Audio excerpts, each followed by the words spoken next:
Que Dios nos bendiga, hermanos y hermanas. Vamos a ir a la palabra, segundo libro de Samuel. Segundo libro de Samuel, en el capítulo 9. Vamos a ir a los versículos 6 y 7 en el segundo libro de Samuel. Capítulo 9, versos 6 y 7 dice así: Y vino Mefiboset, hijo de Jonatán, hijo de Saúl, a David, y se postró sobre su rostro e hizo reverencia. Y dijo David: Mefiboset. Y él respondió: he aquí tu siervo. Y le dijo David: No tengas temor, porque yo a la verdad haré contigo misericordia por amor de Jonatán tu padre, y te devolveré todas las tierras de Saúl tu padre, y tú comerás siempre a mi mesa. Amén. Padre, gracias por esta palabra. Señor, bendito tu nombre. Estamos muy contentos de habernos reunido, de alabar tu nombre como hasta ahora lo estamos haciendo, y ahora recibimos tu palabra. Queremos pedir que tu Espíritu nos dé entendimiento sobre esta palabra. La exhortación, la enseñanza, el ánimo. Ayúdanos a tener corazón abierto para siempre estar humillados en tu presencia, mostrando verdadera necesidad de ti. Oh, rogamos, Padre, que podamos salir de este lugar contentos y dispuestos a poner en práctica esta palabra para nuestra propia edificación y para buen testimonio a los ojos de los que allá afuera no conocen de Cristo. Rogamos, Padre, todo esto en el nombre del Señor Jesucristo. Amén. La palabra en esta mañana, hermanos, el tema: el carácter de un hijo de Dios marcado por el perdón y la misericordia. El perdón y la misericordia. Tenemos aquí dos palabras importantes. El perdón. Oiga, una de las cosas más difíciles para todos nosotros los seres humanos es perdonar. Cuando cometemos errores y lo reconocemos, queremos ser perdonados, pero nos cuesta perdonar a otros. También la palabra misericordia. La misericordia muchas veces se observa por el bien que hacemos a otros, pero casi siempre hacemos bien al que me cae bien, al que está más cercano a mí, al que alguna vez me hizo bien. Pero mire, su vecino, no, ese mal vecino no, ni le hablo. No le puedo hacer misericordia. Es muy difícil. Aquí vamos a observar esta mañana, dice, el carácter de un hijo de Dios. ¿De quién está hablando? De nosotros, los hijos de Dios. Hijos de Dios redimidos por la sangre de Cristo. Vamos a hablar del carácter del Hijo de Dios, que está marcado por el perdón y la misericordia. La historia que vamos a tomar como referencia se trata del rey David y de Mefiboset, que es nieto de Saúl, hijo de Jonatán. Y quiero recordarles que Jonatán es o fue el mejor amigo de David.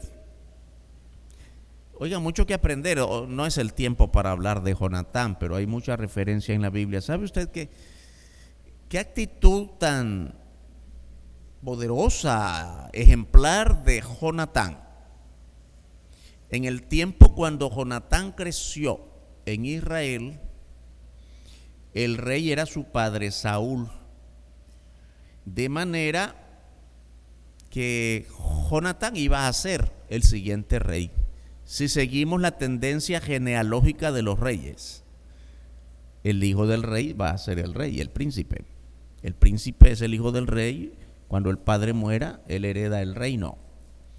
Y en ese tiempo surgió la figura de David, una larga historia que no tenemos tiempo para ir a ella esta mañana, pero creo que la mayoría de la iglesia la conoce. Dios hace surgir a David para sustituir en el reino a Saúl, quien no había sido lo suficientemente fiel delante de Dios. Yo creo que cualquiera de nosotros en la posición de Jonatán hubiera sentido envidia. Yo soy el príncipe, si mi padre muere, yo heredo el reino, pero ahora surge otro llamado David. A este no lo voy a dejar vivir.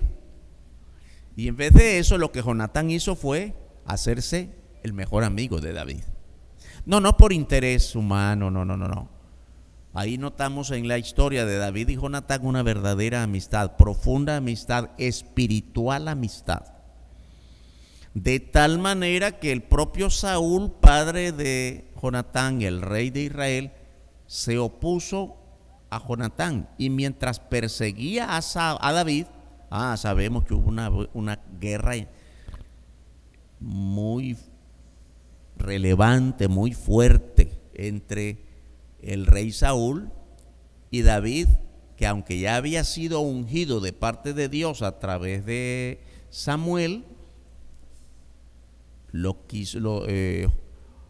Saúl lo persiguió y David tuvo que esconderse porque Saúl sabía que ya había caído de la gracia de Dios y Dios había puesto sus ojos en David.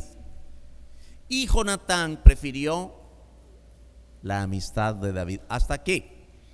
También otra parte de la historia es que por la desobediencia del pueblo de Israel, Dios juzga a los suyos y levantó al pueblo de los filisteos contra el pueblo de Israel.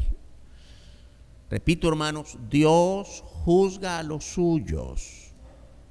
Cuando los suyos no son fieles, Dios los juzga, porque Dios usa sus santos juicios para enmendar en rectitud a los que se desvían.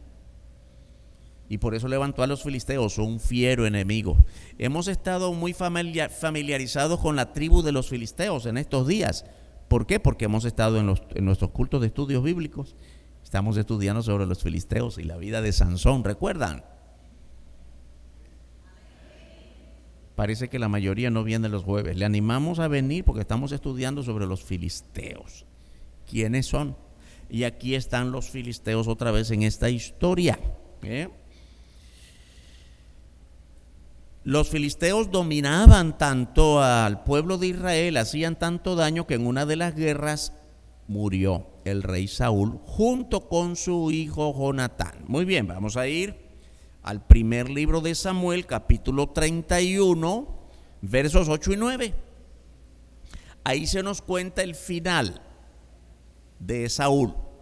Los filisteos derrotaron a Saúl, derrotaron al ejército de Israel. Aconteció al siguiente día que viniendo los filisteos a despojar a los muertos, hallaron a Saúl y a sus 3 hijos tendidos en el monte de Gilboa, y le cortaron la cabeza y le despojaron de las armas, y enviaron mensajeros por toda la tierra de los filisteos para que llevaran las buenas nuevas, las buenas noticias, al templo de sus ídolos y al pueblo. Cuando el pueblo de Dios se desvía, hermanos, Dios trae juicio. Y mire qué cosa. El pueblo de Israel se había desviado terriblemente del rostro de Dios, de la obediencia a Dios. Dios levantó a un pueblo enemigo para juzgar a su propio pueblo, y aquí están siendo derrotados.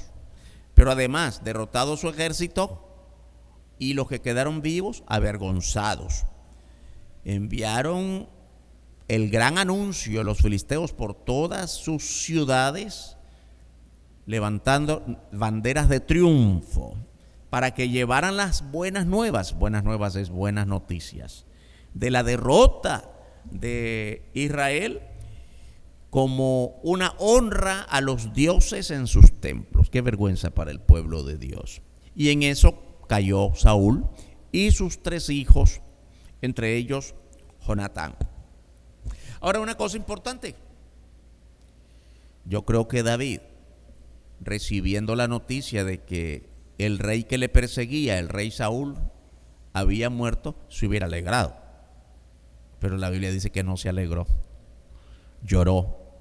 Lloró la muerte de Saúl y mucho más, la muerte de su gran amigo Jonatán. Mire usted lo que dice el segundo libro de Samuel, capítulo 1, versos 11 y 12. David llora la muerte de Saúl y sus hijos. Dice: entonces David, haciendo de sus vestidos, rasgando sus vestidos, los rasgó, y era una muestra de dolor, y lo mismo hicieron los hombres que estaban con él, y lloraron y lamentaron y ayunaron hasta la noche por Saúl y por Jonatán su hijo, por el pueblo de Jehová y por la casa de Israel, porque habían caído a filo de espada.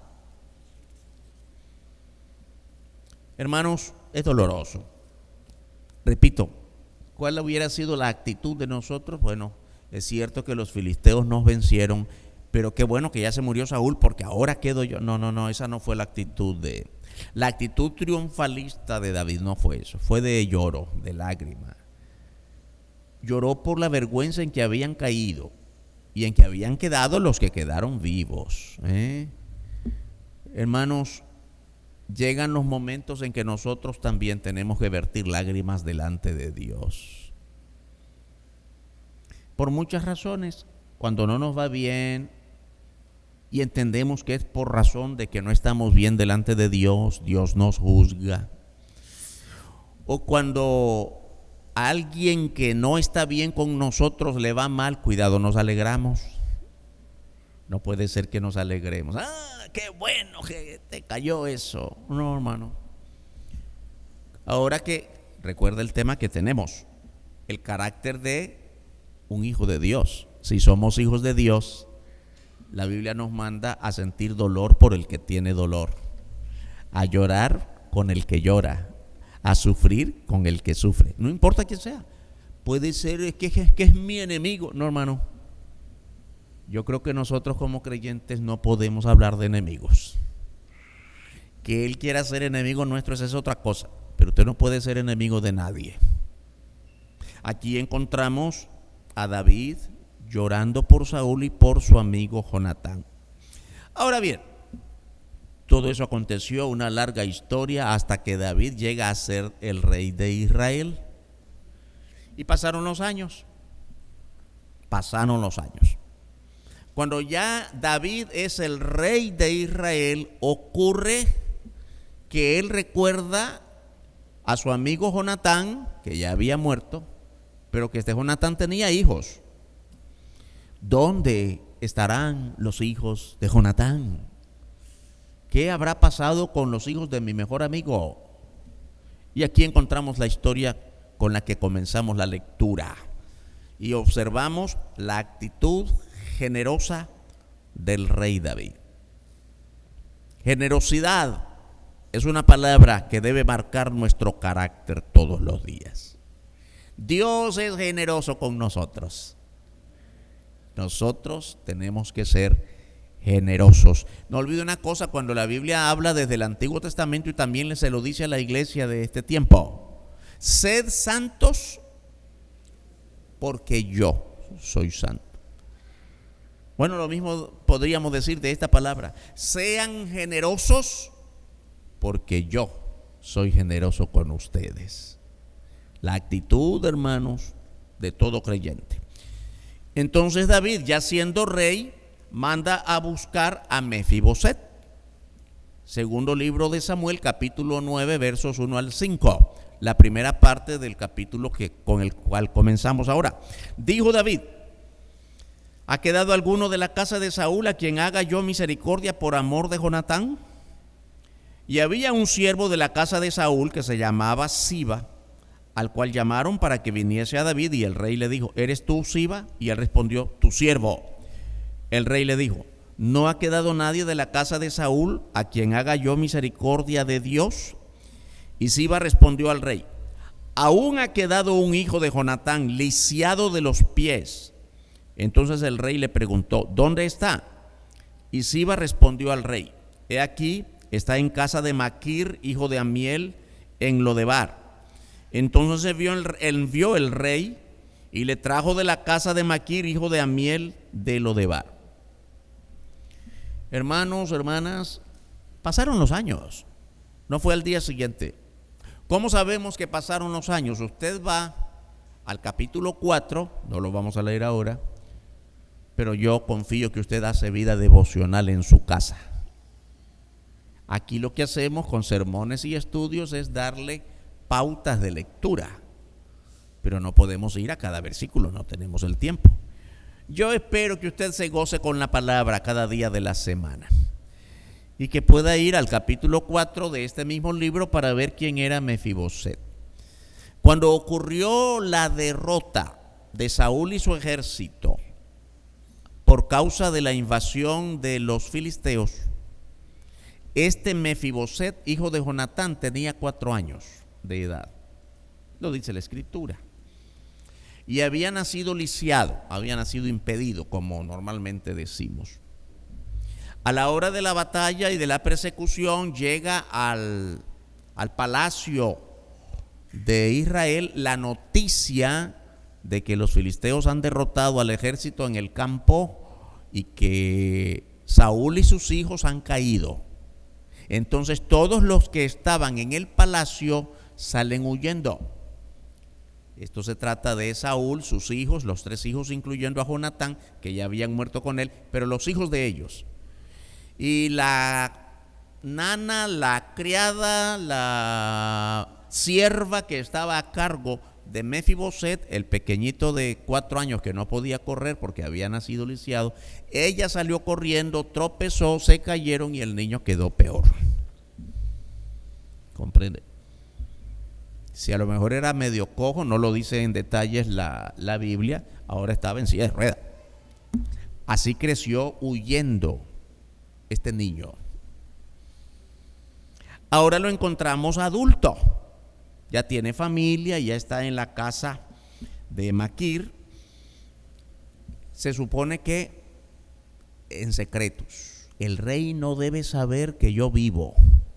¿Por qué esto? Hermanos, porque lo normal, cuando ocurría todo esto, era que todos los hijos del rey perdedor tenían que morir. Lamentable, eso es así, ¿no? Sigue siendo así, ¿eh? Yo no sé cómo hay gente entre nosotros, entre nosotros no solo aquí en la iglesia, los creyentes en todo el mundo aspiran a ser gobernantes, reyes, primeros ministros, presidentes. Dios me libre alguna vez. Porque los creyentes en Cristo predicamos a Cristo, la libertad en Cristo, el gozo en Cristo. Y hay gobernantes que no tienen gozo ni consigo mismos. ¿Están asustados, hermanos? Amén.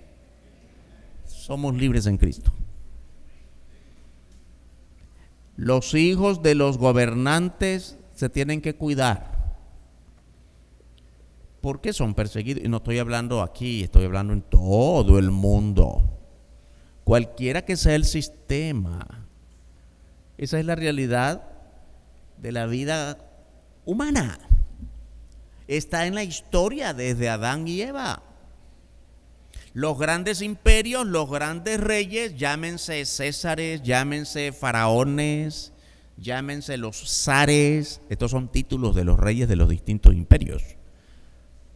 Viene alguien, un poder superior, otra nación u otro ejército al interno de la misma nación, derrotaron al gobernante y los hijos que se escondan, porque no puede quedar vivo ni uno solo. Por esa razón es que David pregunta, ¿quedó alguien vivo de Jonatán, mi amigo?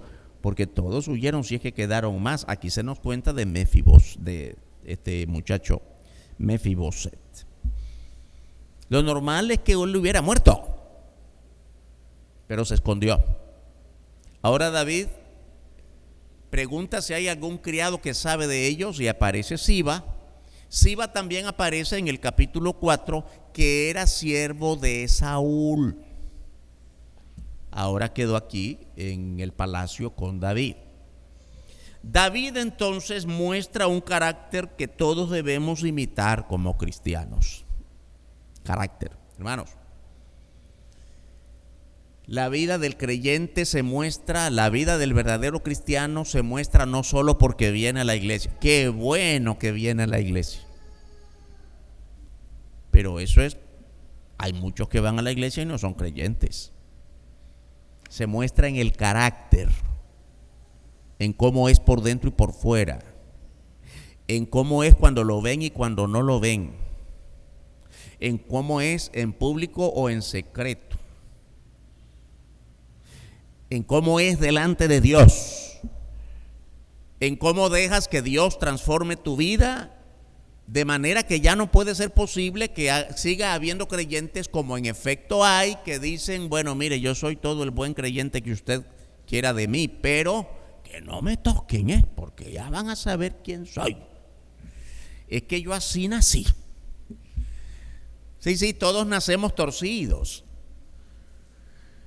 Pero cuando eres creyente, no puedes decir lo mismo. Entonces, ¿de qué te cambió Cristo? Si creo que Cristo me transformó, no importa que yo era, hermanos, un mal encarado, de mal carácter, que no me toquen y aquí el que me las hace me las paga. Eso era antes. La Biblia dice que nos revistamos del hombre nuevo. Y ese hombre nuevo es el nuevo carácter. ¿Comprende? La nueva vida en Cristo. Hermanos, ¿saben en qué consiste la predicación del evangelio? ¿En que se llene la iglesia? Bueno, no. Bueno, ojalá que se llene la iglesia, pero de creyentes. El propósito del evangelio no es más personas para la iglesia. El propósito del evangelio es almas para Cristo. Y las almas para Cristo deben estar en la iglesia. Pero no porque una iglesia se llena, quiere decir que todos son de Cristo. Dios quiere conversión, no solo presencia. Es muy importante que tengamos en cuenta esto. Almas para Cristo. Bien, los capítulos del 6 al 9. Vino Mefiboset, hijo de Jonatán, hijo de Saúl, a David, y se postró sobre su rostro e hizo reverencia. Y dijo David, Mefiboset, y él respondió, he aquí tu siervo. Y le dijo David, no tengas temor, no tengas temor. Ay, qué bueno, yo creí que me iba a mandar a matar. Porque yo a la verdad haré contigo misericordia por amor de Jonatán tu padre. Y te devolveré todas las tierras de Saúl tu padre, y tú comerás siempre a mi mesa. E inclinándose dijo, ¿quién es tu siervo para que mires a un perro muerto como yo? Entonces el rey llamó a Siba, siervo de Saúl, y le dijo, todo lo que fue de Saúl y de toda su casa, yo lo he dado al hijo de tu señor, al hijo de Saúl, porque, repito, Saúl había sido el señor, el amo de Siba. Todo lo que perteneció a tu señor Saúl, ahora le va a pertenecer a Mefiboset, su nieto, el hijo de Jonatán. Hermanos, aquí David muestra un carácter que todos como cristianos debemos imitar: generosidad, perdón. ¿Y por qué hablamos de perdón si Mefiboset no le había hecho nada? No, pero es que ya les decimos, ¿no? Las tradiciones humanas en cuanto al poder, a los reinados de la antigüedad y de hoy también, es que tu abuelo fue el rey y me persiguió, así que no puede quedar vivo ninguno de sus descendientes. Tú eres su descendiente. Pero David no se fijó en eso, mostró misericordia.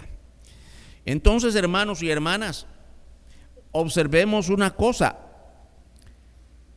La reverencia de Mefiboset, porque se le postró no como que fuera Dios, ¿verdad?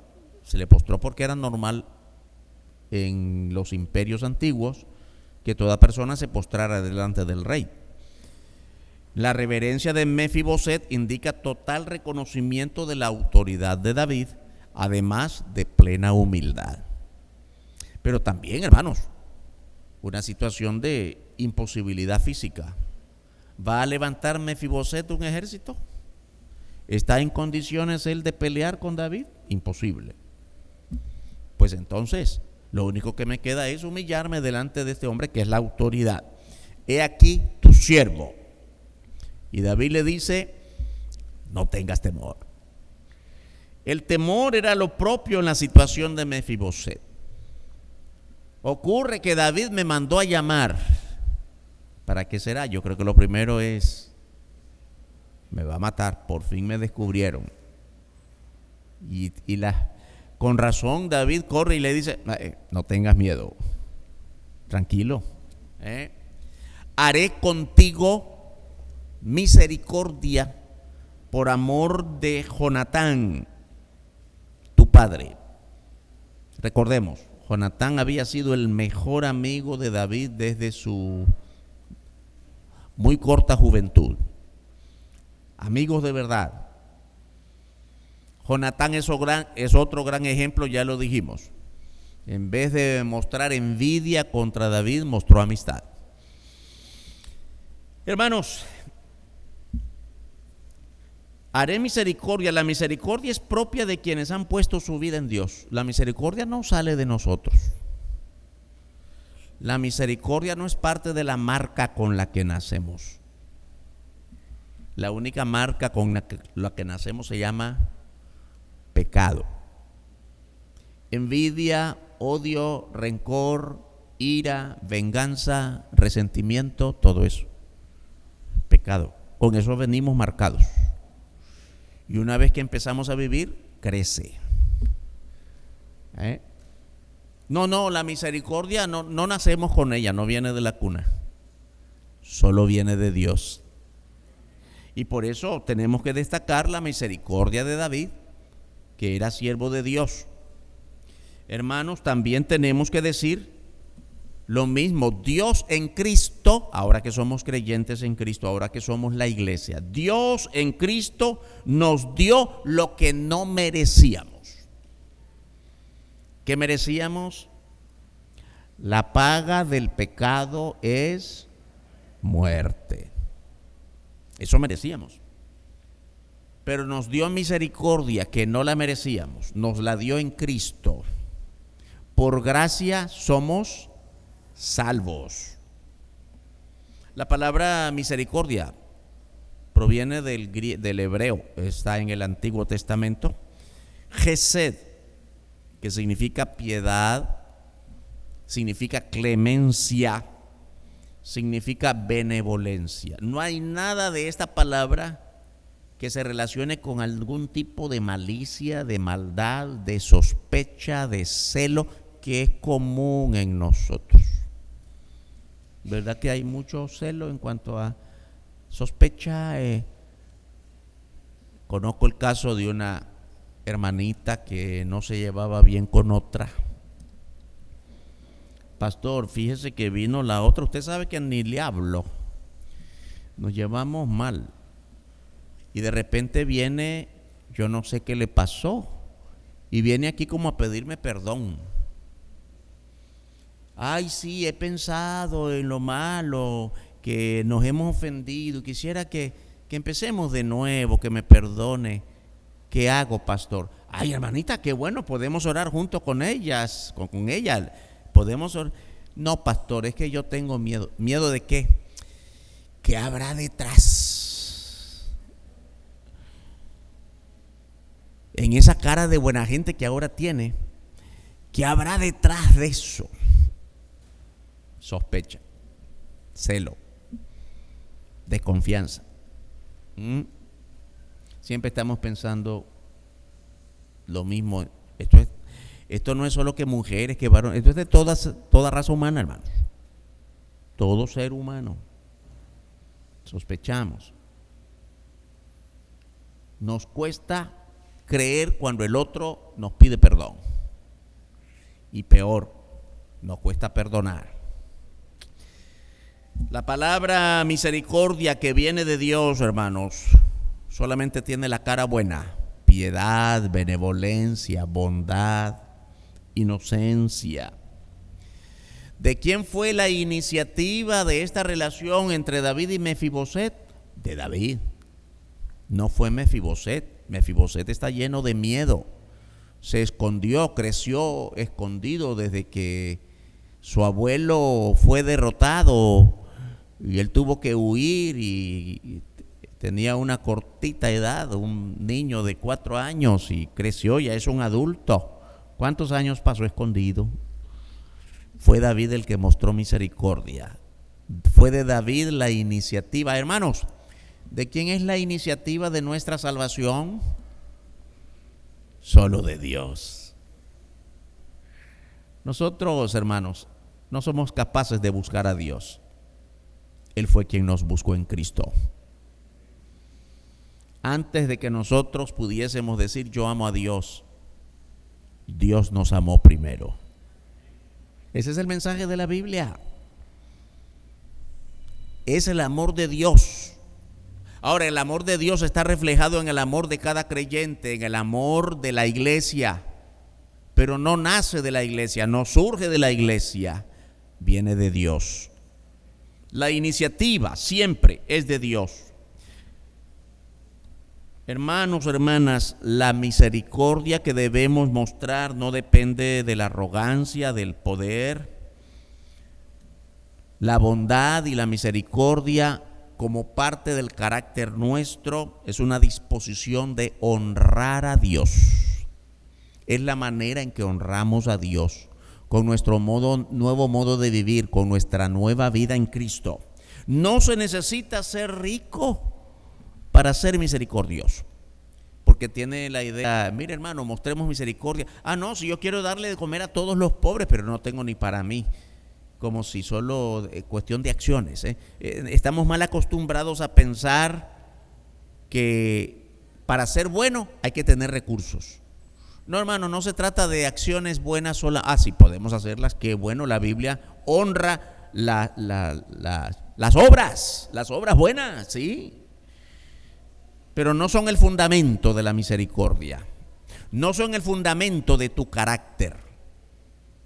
La bondad de Dios mostrada en nosotros, la misericordia de Dios que debemos expresar a otros, debe ser con tu carácter y con tu modo de ser con los demás, aunque no haya ningún intercambio de bienes materiales. La bondad y la misericordia mostrada en afecto, en aprecio, en cariño, en generosidad, en misericordia abundante. La misericordia produce gozo. Para los cristianos, el hacer bien a los demás no es una opción. Es decir, no es si quieres, es una necesidad de glorificar a Dios y vivir en gozo. Ahora, la palabra gozo es otra palabra muy profunda. Otras veces hemos hablado de la palabra gozo, que lamentablemente la confundimos con mucha facilidad con la palabra alegría. Me aumentaron el salario en el trabajo, estoy gozoso. No, eso es, estás alegre. Gozo es otra cosa. Porque si mañana te dicen que era para otro y se equivocaron y te dieron la noticia a ti, se cayó la alegría, el gozo, ¿no? No, esas cosas son temporales, pasajeras, emocionales. ¿Comprende? El gozo es que vives en profunda paz por la convicción que Dios te da de que tu vida depende de Él en medio de los problemas. El gozo no es ausencia de problemas. El gozo es que sigues adelante en medio de los problemas. Y eso solo viene de Dios. Y eso solo viene de la oración. Y eso solo viene de tu propia y total dependencia del amor de Dios. La amistad entre David y Jonatán es ejemplar en la Biblia, hermanos. Una amistad para aprender mucho. Y esta fue una generosidad a toda prueba, basada en aquella amistad. ¿Solo tú quedas de los hijos de mi amigo Jonatán? Sí, solo yo. Voy a devolverte todo lo que fue de él. Qué generosidad, hermano. Eso no lo espere de cualquier otro. Es un gran ejemplo de la generosidad que Dios puso en el corazón de David. Te devolveré todas las tierras de Saúl tu padre. Ya sabemos esto que son las genealogías de la Biblia, ¿no? Por ejemplo, encontramos a Jesús, hijo de David. ¿David era el padre de Jesús? Sabemos que no, está hablando de la genealogía. Jesús, descendiente de David. Por eso es lo mismo con Mefiboset. Saúl no era su padre, Saúl era su abuelo, porque su padre era Jonatán, pero se dice hijo de Jonatán, hijo de Saúl. Saúl había perseguido a David y varias veces intentó matarle. Por eso es importante volver otra vez, hermanos. ¿Qué hubiera ocurrido con usted o conmigo, no? Mire, Señor, todavía queda un hijo uno de la descendencia, Mefiboset. Entonces de lo primero que me acuerdo es cómo su abuelo me persiguió.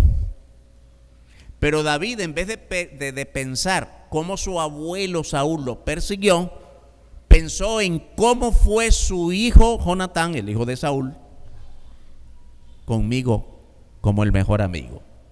Es decir, tenía dos opciones: o piensa en la persecución de Saúl, o piensa en la buena amistad de Jonatán. Qué bueno pensar en el lado bueno, hermanos. Y David pensó en el lado bueno, y Dios lo condujo para actuar con suma misericordia. La misericordia no es un asunto de un acto o de un día, hermanos. La misericordia no es una forma de vida, es una decisión que marca cada día nuestra vida. Tú comerás siempre a mi mesa. Mire bien lo que le está diciendo. Mira, Mefiboset, tu padre fue mi mejor amigo, así que yo estoy gozoso de que estés con vida todavía. No solamente te voy a devolver las tierras de Saúl, vas a comer a mi mesa. ¿Sabe lo que está diciendo? Vas a vivir en el palacio. ¿No le parece a usted buena cosa? Bueno, que no te falte nada. Vas a estar allá en tu finca, pero entre más lejos mejor. Que no te falte nada, te voy a cuidar. No, vas a vivir aquí en el palacio. ¿Qué? Vas a comer a mi mesa. No es una situación de lástima, hermanos. No. Usted sigue leyendo todo lo que nos relata este pasaje y no ve que es lástima. Pobrecito, mira cómo te veo, ni puedes caminar. Ay, no es lástima. Es una posición de dignidad. Yo quiero reconocer en ti todo lo bueno que yo hubiera hecho con tu padre Jonatán. No tengo a Jonatán, pero estás tú. Todo lo que yo hubiera hecho con Jonatán lo haré contigo. Qué cosa tan grande. Es una posición de dignidad, no lástima. Volvió a habitar Mefiboset entre la familia real, la realeza. Siempre es importante, siempre quiero hacer la diferencia, ¿no? Real no de realidad, real de realeza. La descendencia de un rey, como era Saúl. Volvió a habitar entre la familia real como uno de los hijos del rey. El verso 11. Y respondió Siba al rey. Siba es el siervo, el criado que fue a traer a Mefiboset delante del rey. Respondió Siba al rey: conforme a todo lo que me ha mandado mi señor el rey a su siervo, así lo hará tu siervo Mefiboset. Así lo hará tu siervo. Mefiboset, dijo el rey, comerá a mi mesa como uno de los hijos del rey. Como uno de mis hijos. Estará aquí conmigo. No tiene por qué andar deambulando. Él es de la familia real. David fue rey por voluntad de Dios, no por méritos de sí mismo. Con razón ahora entendemos por qué David mostró generosidad. No, es que yo soy rey por mis conquistas. No, es que yo estoy aquí porque ¿quién más? No te equivoques, hermano. Si estás contento donde estás, dale gracias a Dios, Dios te puso ahí. Parece que no hay muchos contentos esta mañana. Tenemos que aprender hoy a ser contentos. Señor, gracias te doy. Mira, hermano, aprendamos a dar gracias a Dios por la vida. No, es que yo le pedí al Señor y no me dio lo que yo quería, ni de la marca que yo quería, ni del tamaño que yo quería, ni del color que yo quería. Dale gracias a Dios que estás con vida. ¿Cuántos hoy están postrados en cama en un hospital? ¿Cuántos hoy no pueden probar comida y tú pudiste desayunar? Ay, pero no el platillo que yo quería. Sigues quejándote. Hermanos, Dios se agrada con quienes tienen un corazón generoso y lleno de gratitud delante de Él. Y Dios puede darte más, no dudes, pero quiere ver en ti un corazón agradecido, no un corazón resentido. David reconoce que él no fue rey porque quiso. ¿De dónde lo sacó Dios a David? Toda la larga historia de los hijos de Isaí. Cuando Dios mandó a Samuel, vete allá a Judá, a la familia de Isaí, y vas a ungir como rey al que yo te diga. Solo les recuerdo esto, ¿no? Y entonces fue Samuel, llegó a la tierra de Isaí, a los campos de Isaí, estaban sus 3 hijos primeros, 4 creo, y estaban allí. Bueno, parece que es el mayor, y Dios no dio señal. No es este. Y pasa el siguiente, yo creo que es este, y Dios no dio señal. Y pasaron todos, no, Dios no dio señal. Y Samuel quedó preocupado, ¿Quién será? Alguien se equivocó aquí. Ninguno de estos va a ser el rey. ¿Y qué le dice Isaí? No, es que falta uno. ¿Ah, sí? ¿Dónde está? No, es el que cuida las ovejas allá en el campo. El que hace los mandados. El que limpia la casa. El que todos los mayores lo regañan porque es el último. Ese era David, hermanos. Y lo fueron a traer del campo. Óigame, ¿y qué tenía este muchacho como para que Dios se fijara en él? Nada. ¿Qué tenía usted para que Dios se fijara en usted y le hiciera salvo y hoy esté aquí? Nada. ¿O sí? Alguno estará diciendo, no, yo sí, aquel no, pero yo sí. Nada, hermanos. David no tenía nada de sí mismo para ser rey. Llegó a ser rey porque Dios quiso ponerlo ahí. Y por eso David muestra generosidad con aquel que estaba postrado. Hermanos y hermanas, hagamos el bien siempre, porque el mayor bien ya lo hemos recibido de Dios. La salvación en Cristo que no merecíamos. La marca más visible de tu andar con Dios es la transformación de tu modo de vivir. Tu carácter es la más clara evidencia de tu manera de ser y pensar. Deja que Dios en Cristo te transforme de modo tal que te goces siendo generoso y no vengador. Padre nuestro, muchas gracias por la palabra que hoy hemos recibido. Perdónanos en todo aquello que fallamos. Perdónanos en todo aquello que no nos hemos dejado que tú nos cambies, porque tú quieres transformarnos por completo, pero nosotros nos resistimos. Ayúdanos a aprender siempre a despojarnos de la vieja persona que tú quieres hacer nueva persona en Cristo, y que nos gocemos en esa transformación que no acaba, sino que va en aumento hasta que tú vengas por nosotros. Oramos, Padre, en el nombre bendito de nuestro Señor y Salvador Jesucristo. Amén. Que Dios nos bendiga, hermanos y hermanas.